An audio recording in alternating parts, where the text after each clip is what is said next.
MLC అభ్యర్థుల ప్రకటన తెలుగుదేశం పార్టీలో ఒక రకంగా ప్రకంపనలు సృష్టిస్తుందని చెప్పాలి. ఇప్పటి వరకు తమ పేర్లు ప్రకటిస్తారని చెప్పేసి ఆశించిన సీనియర్ నేతలు ఒక్కసారిగా కొత్తవారు తెరపైకి రావడంతో తీవ్ర ఆగ్రహంతో ఊగిపోతున్నారు. అయితే దాన్ని ఇప్పుడు బయటపెట్టే పరిస్థితులు అయితే వాళ్ళు లేరని చెప్పుకోవాలి.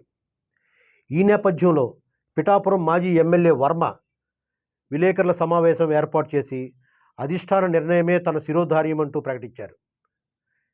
గత కొన్ని రోజుల క్రితం అయితే పవన్ కళ్యాణ్ పేరు ఎత్తకుండా పవన్ కళ్యాణ్ గెలిపించింది తానే, తన బలంతోటే, తన చాకచక్యంతోటే పవన్ కళ్యాణ్ ఎన్నికల్లో విజయం సాధించారని చెప్పేసి ట్విట్టర్ ద్వారా ప్రకటించిన నేపథ్యంలో ఇప్పుడు తెలుగుదేశం పార్టీ అధిష్టానానికి బద్దున్నై ఉంటాను, పార్టీలో సేవ చేయడమే మహాభాగ్యం అంటూ ఆయన చెప్పడం రాబో రోజుల్లో ఒక తుఫాను హెచ్చరికలా చెప్పుకోవచ్చు.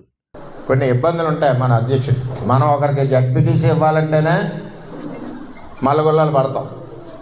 అంచేత రాష్ట్ర వ్యాప్తంగా చేసేటప్పుడు కొన్ని ఇబ్బందులు ఉంటాయి, కొన్ని ఆలోచనలు ఉంటాయి, కొన్ని అడ్డంకులు ఉంటాయి. ఇవన్నీ కూడా రాష్ట్ర అధ్యక్షుడు పడి కష్టం మనం కూడా గుర్తించాలి, చంద్రబాబు నాయుడు గారికి సహకరించాలి.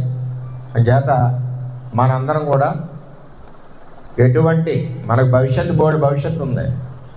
మన పార్టీ వేళ 15-20 సంవత్సరాల పైన అధికారంలో ఉంటుంది. పెద్ద నాయకత్వంలోని, అదేవిధంగా లోకేష్ గారి నాయకత్వంలోని పార్టీ పరుగులు పెడతా ఉంటుంది.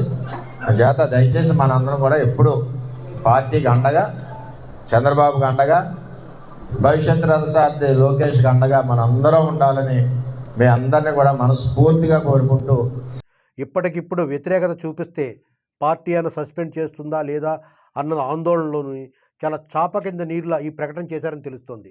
మంత్రి నాదెండ్ల మనోహర్ మీడియా సమావేశంలో మాట్లాడుతూ పిఠాపురం గడ్డ పవన్ కళ్యాణ్ అడ్డా అంటూ మాట్లాడడం తెలుగుదేశం పార్టీ శ్రేణుల్లో తీవ్ర ఆగ్రహం కలిగిందని చెప్పుకోవాలి. ఒక్కసారి పోటీ చేసి విజయం సాధిస్తేనే పిఠాపురం గడ్డ తన అడ్డా అనడం ఎంతవరకు కరెక్ట్ అని చెప్పేసి పార్టీ శ్రేణులు చర్చించుకుంటున్నారు. పవన్ కళ్యాణ్ గారు మనస్ఫూర్తిగా ఎప్పుడు కూడా మాలో ఉన్న నాయకుల్ని కూడా ప్రతిసారి అదే అంటున్నారు.